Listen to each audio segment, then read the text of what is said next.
kabajamtoota fi jaalatamtoota hordoftoota chaanaalii YouTube jalatti argamtan hunduma keessan nagaan waaqayyoo lafaa fi mana jirtaniif kallattii jirtan kamittuu isiniif haa baay'atuun isiniin jedha. Ani obboleettiin keessan nagaa kooti. Nagaan na bira jiru simbira akka jiraatu abdiin qaba. Har'a waa tokkorraa dubbachuun dhufe waan baay'eellee garaa nama nyaata gisee itti qabaniitu ilaalanii waan baay'eellee mooyyuutu namatti dhaga'amudha. Yeroo baay'ee shamarran biyya Arabaa akkasii yeroo baay'ee shamarran biyya Arabaa akkasii jedhan. Hundi keenya har'aaf garuu jireenyaaf gaafa biyyaa baanedha shamarran biyya Arabaa kan jedhamne malee biyya Arabaa keessatti hin dhalanne keessatti hin guddanne itti of jijjiiruu dhufne. Akkuma Oromoon diinqaa ormaa keessa rafan malee itti nafan jedhe boruu keessa galla kara biyya keenyaa jechuudha.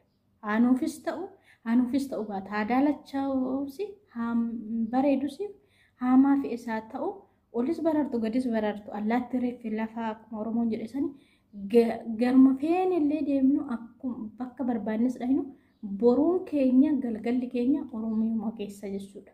Kanaafuu shamarran biyya Arabaa jechuun eenyumaafuu fakkeenya gaarii nama taatu malee eenyumaafuu mooyyuutu kan irraa baratanidha malee kan qeeqamtuu miti. Sunis mooyyuutu hundan jedhu jirti immoo takka kan maqaa haadha ofiitis maqaa abbaa ofiitis maqaa maatii ofiitillee arrabsiistee kaayyoo kalee biyyaa baate dagattee eenyummaa ishii dagattee eenyummaa ishii mallaqaan jijjiirtee maalummaa ishii kan mallaqaan jijjiirtu hin jirti. Hundaa miti garuu jirti immoo obboleewwan keenya kan kaayyoo ofiitiif galgalaaf ganama fiigan kan boruu ofiitiif yaadan kan mooyyuutu guddina ofii malee waan biraa hin yaadne meeqatamatu jira. Garuu mooyyuutu ishee kaayyoo ishii dagattee waan biraa hojjettuuf ishee boruu ishii dagattee waan biraa hojjettuuf ishee bakka kalee kaate dagattee har'a jireenya har'aa tanaaf jettee jireenya boruu dhabduuf akkuma mooyyuutu jiruu addunyaa tanarratti akkuma jireenyi jiru boruu gaafa duutas jireenyi jiraachuu hin dagatin ofirratti. Jireenya isheen har'as geessee kaayyoo ofiis dagattee jireenya ofiis dagatte tuni jireenya ishee boruu bara baraatillee dagachaa jirti. Kanaafuu akkuma xannacha tokko foon hunda dhajeessa jedhe Oromoon ana takkittiif jecha obboleeyyan koo kumaatamni arrafamuu hin qabdu. Ani yoom badduu ta'e obboleewwan kiyya kuuwwan immoo iyyuu meeqatamatu jira kan mana namaa keessatti kufanii ka'anii odoo dhukkubsatan boruun ofan jijjiira jedhanii odoo immoo iyyuu jecha hamaadhaan ija hamaadhaan ija haadha ormaatiin garafamanii waa hedduu ta'anii beelahanii dhoowwatanii waa hedduu keessa taranii kan guyyaa kana gaan meeqatamatu jira. Garuu immoo iyyuu ishee bakkeetti kaayyoo ishii dagattisaniif ishee immoo iyyuu kalee eesseen ba'ee dagattisaniif ishee immoo iyyuu kalee bakka kaate san dagattee har'a faayidaa yerootiif waa hunda ta'aa jirtu isheef jedhee immoo iyyuu shamarran hundi maaliif arrafamti? Maqaan shamarranii tokko haa ta'u malee abbaan hojii ofii irratti arrafamuu qaba malee walitti qabame shamarran akkana jedhamuu hin qabu. Maaliif garaa tokko keessa gaafa ba'ee ilmi namaa obboleeyyan koo amma anaani hundi tokko jechuu miti. Hin danda'amus maaliif ani waan biraa yaada isaan waan biraa yaada. Yaanni nama kamiitu tokko miti. Kanaafuu mooyyuutu nama garagaraa kanaan mooyyuutu gaafa shamara takkaaf jecha shamara hundi walitti qabamee arrafamu baay'ee nama gaddisiisa. Baay'ees nama saalfachiisa. Dhugaa keessafuu ani keessafuu ijoolleen TikTok irra ooltu. Ijoolleen TikTok irra ooltu keessafuu dhugaa kan biyya walitti naqaa jirus hiika amantiidhaa fi lagaanis gandaanis biyya wal nyaachisaa jirus kan amantii walitti buusaa jirus dhugaa yoon dubbadhe ijoolleen TikTok irra ooltu ijoollee YouTube kanarra ooltu nagaan oolte agartu. Dhugaa waan baay'ee nama gaddisiisu bakka. Nuti Oromoon duris ta'e har'as ta'e amantaa fi lagaan gandaa waliin qoon. Dhugaa yoon dubbadhe yeroo amma ollaan keenya ni jira nama hedduudha. musliimnis kiristaannis ol qaba. Gaafa amma haati kiristaana takka gaafa gabaa deemtu mana musliimatitti daa'ima ofii keessatti deemti. Gaafa haati kun daftee hin dhufne daa'imni kun yoo beela'e haati musliimaa kun harma ofii hoosistee daa'ima kan ishiidhaan eegdi. Nuti nama harma hodhee guddate.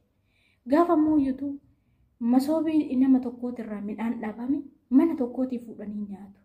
Gaafa mooyyutu wanti tokko mana kiristaanaatti dhabame mana musliimatii fuudhanii nyaatu. Garuu kanuma keessaadhaan kan amantiif amantii walitti buusaa jirus. Kan gandaa fi mooyyutu lagaanillee nama hundaa qoodaa jiru. Dhugaa ijoollee shamarran keenya tiktookirra ooltan please of eegaa hundi keessanuu. Maaliif biyyaaf biyyallee walitti hin buusina. Mooyyutu namas amantiidhaan walitti hin buusina.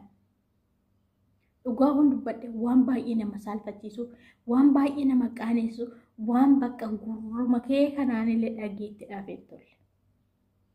Kanaafuu mooyyutu ishee achirratti taatu saniif jecha shamarran keenya obboloonni keenya kan mana namaa keessatti kaayyoo qabanii borunaaf taritti jedhanii duddaacitanii waa hedduu ta'anii arrafamanii odoo bo'an yookaan immoo itti tolee osoo waan hedduu ta'an kan oolan isaan achirratti waa'ee jireenyas ta'ee waa'ee amantiis ta'ee kan waan takka irraa hin beekne isaaniif jecha immoo warra akkanaa kun maaliif arrafamu?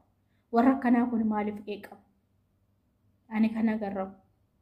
Dhugaa baay'ee bakka waan nama gaddisiisu waan mooyyutu hamilee namaatillee nama cabsu waan bakka oromummaa keetillee itti saalfachiisu wanti isaan achirratti hojjetan jechuudha. Hundi keessan ni beektu. Kanaafuu warroonni achirratti wanta hin taane hojjettan, warroonni amantiif amantii walitti buusaa jirtan. Nuti Oromoon har'as bulus tokko amantiidhaanis wal hin qoonu. Hojii guddanne gabataa tokkorraa is nyaannee beekna. Mooyyutu malkaa tokkos dhuynee beekna. Ijoolleen jiran mooyyutu ijoolleen musliimatis namoonni kabajaa namaaf qaban. Mooyyutu warroonni duraanirra yeroo amma yeroo keenya kanaadha wanti marruu yookaan bakka wanti marruu faallaa ta'aa jiru malee maatiin keenya afaan wal fuudhanii wal nyaatu agaarraa kanallee taana. Dhugaa wanta harma hodhaa maal jedhamu wayiiti jira. Nama musliimati malee hin kennamu wanti sun. Inna har'a garuu wanta akkasii sun jiraachuu miti amantiif amantii walitti buusaa jirti. Bakka wanta achirratti argitu waan si jibbisiisu tokkodha. Mooyyutu ani baay'ee na gaddisiisa. Baay'ee na gaddisiisa. Odoo ilmi dhiiraa akkana godhate garuu homaa inni dhiirummaa isaatiif akkas godhu. Garuu shamarri takka safuu qabdi. Safuun guddisa maatiin keenya duudhaa jira. Waa hedduutu jira. Oromoo safuu qaba, seera qaba. Yoo achirratti baatee yaani bakka I don't know. Sammuun nama tokko akkamitti akka yaadu sammuun nama tokko maal akka namni kaayyoo kalee biyyaaf ba'ee dagatee eessa ka'ee dagatee fuuldurri kiyya maalii dagatee namni birmoorma kana gaaf namattu zim jedheetii miti waaqayyo. Fuuldura ofiittis duuba ofii cinaa ofii ilaalanii waan tokko yaadudha. Garuu warroonni amantiif amantii lagaa fi gandaan nama walitti buusaa jirtan homaa isin argattanis homuulli isiniif lammata mooyyutu warroota achirratti oolu saniif jecha ijoolleen hundaan rafamaa jirti. Kan mana namaa keessatti waa hedduu ta'an boru nuutaritti boru nama taana jedhanii ta'u warroonni mudhii ofii akka dhiiratitti hidhatanii dhugaani. Dubartiin biyya ormaa kana keessa jirtu, shamarri biyya ormaa kana keessa jirtu akka dhiiratitti mudhii ofii hidhatteeti. Akka dhiiratitti wanta dhiirri biyya keenyatti hojjetudha kan isheen asitti hojjetteetu ofis diddiirtee maatii ofiitis diddiirtee mooyyutu kaayyoo ofiitiif jettee kan duddaa cittu kan waa hedduu taatu meeqatamatu jira. Garuu mooyyutu ishee achirratti safuus gattee wanta hunda gattee aadaa kalee gattee amantaa fi gandaan laga nama walitti buuftu saniif jecha warra akkanaatti jireenya ofiitiif jedhee ofis jijjiiree maatii ofiis jijjiiree meeqatamaadha. Kan maatii ofiitii waa hedduu ta'ee ofiifis waa hedduu guduufate. Kan akkanaa kun odoo jiru akkasii kaachirratti hojii hin qabne sa'aatii dabarfachuuf yookiin biyyaaf biyya walitti nama amantiidha yoo walitti buufte waa argattii fi kaanii ishiitu beeka. Warra akkasiisaniif jecha garuu warroonni nagaa arrafamuu qaban har'allee borullee abbaan hojii ofii hojii isaa abbuma saniif bakka bu'a malee ani badiin ko ana bakka bu'a malee nama biraa bakka bu'uu hin qabu. Kanaafuu warra walitti qabdanii shamarran biyya arabaa akkas ani tiktookuma isaa irratti arge kan kinoo asiin fidanii uffanni asiin laphee qullaas deeman kan maal ta'anis kan waa hunda safuu Oromoo silaa jedhamu warri gate warra tiktook isaanirra oolu dhugaa anammallee baay'een gadda warra tiktook isaanirra oolutti wanta biraan jedhu inni garuu wanta hin qajeelchine hin qabu warra isallee ofirratti dagatetu jira uuma ofiitillee ofirratti dagatanii akka waan ofiin jiraatanii tokko warra ta'antu jira. Kanaaf of laala warra akkasiisun of laala of deebisa.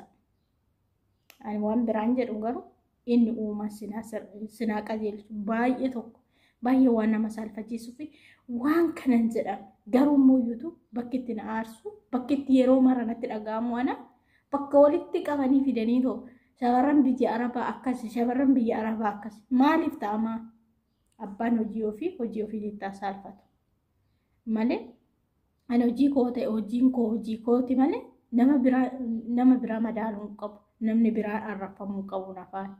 Kanaafuu ishee achirratti hojii dhabdee safuu gattee waan hunda gattee achirratti akkas taatu sanii walitti qabanii immoo shamarran biyya arabaa akkasi gaafa jedhan baay'ee keessa dhukkuba.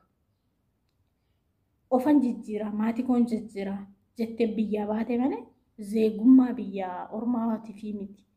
Shamarran